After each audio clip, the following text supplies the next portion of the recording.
Hello दोस्तों, अगर आप हरियाणा के अंदर किसी भी प्रकार से कच्चे कर्मचारी हो, तो सबसे पहले तो मैं आपको एक इन्फॉर्मेशन देने वाला हूँ।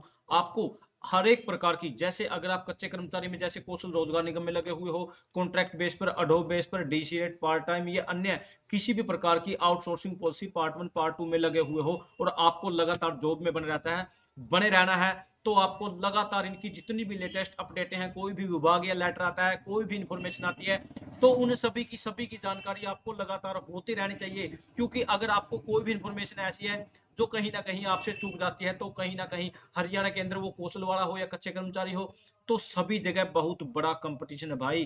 अब सर्विस एक्ट भी लागू हो चुका है। अगर मान लीजिए 5 साल से ऊपर कर्मचारी जो लगे हुए हो चुके हैं, उन सभी को सिक्योरिटी, जॉब सिक्योरिटी मिल चुकी है। अगर किसी भी गलती की वजह से कोई भी कर्मचारी जॉब खो देता है, तो दोबारा से रिकवरी करनी बहुत ही मुश्किल है।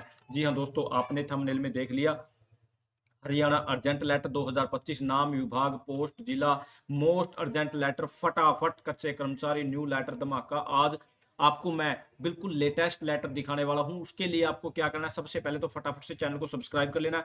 व्हाट्सएप ग्रुप, टेलीग्राम ग्रुप का लिंक डिस्क्रिप्शन में, आप उसे भी फटाफट से ज्वाइन कर लीजिए। ये देखिए दोस्तों, सबसे पहले तो बिल्कुल बड़े बड़े अक्षरों में यहाँ लिखा हुआ है अर्जेंट, अर्जेंट एंड अर्जेंट।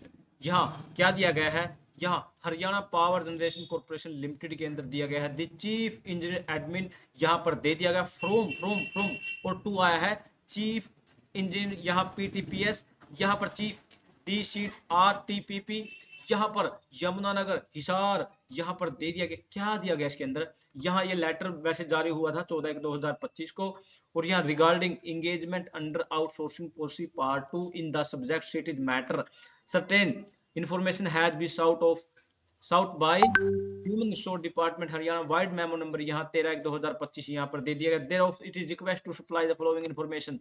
यहाँ how many contractual employees working, कितने कॉन्ट्रेक्चुअल एम्प्लॉयज काम कर रहे हैं पार्ट 2 के तहत आउटसोर्सिंग पॉलिसी आर कवर्ड, जो under the Haryana contractual employees security of service under के तहत। इन सभी का जो डाटा मांगा गया है, जो कितने कॉन्ट्रेक्चुअल जो एम्प्लॉयज हैं जो पार्ट 2 के तहत आउटसोर्सिंग पॉलिसी पार्ट 2 के तहत लगे हुए हैं, कितने हैं जो सिक्योरिटी ऑफ सर्विस एक्ट के अंदर आते हैं। How many contractual employees working part 2 of outsourcing policy are not covered in said ordinance. जी हाँ दोस्तों, जो सिक्योरिटी सर्विस एक्ट आते हैं, और डिटेल इन सभी की डिटेल, जैसे एम्प्लॉय का नाम, father name, designation, mode of engagement, date of engagement, number of year service, present salary, March yes या नो, किस जिले का है, किस डिपार्टमेंट का है, दिए वो सेट इन्फॉर्मेशन में। यहाँ पर गूगल में मैंने इसको हिंदी में कन्वर्ट करके भी दिखाया है। यहाँ पर देखिए दोस्तों, यहाँ उक्त विषय में मानव संसाधन विभाग हरियाणा दिनांक 13/1/2025 के ज्ञापन संख्या सूची मांगी गई है। इसमें आउटसोर्सिंग पॉलिसी पार्ट 2 के तहत करने वाले संविदात्मक कर्मचारी कितने हैं जो सिक्योरिटी एक्ट के अंदर आते हैं। उसके बाद कितने कर्मचारी ऐसे संविदात्मक कर्मचारी जो सिक्योरिटी ऑफ सर्विस एक्ट में नहीं आते हैं, उनका नाम, पिता का नाम, पद का नाम, कितने तरीके ये या वर्तमान वेतन कितना है, ये सभी का सभी डाटा मांग लिया है। जी हाँ दोस्तों, इसको ज्यादा से ज्यादा शेयर कर दीजिए ताकि कोई भी कर्मचारी किसी वजह से न रह पाए। अति आवश्यक, अति आवश्यक, अति आवश्यक। थैंक यू दोस्तों, नमस्कार दोस्तों।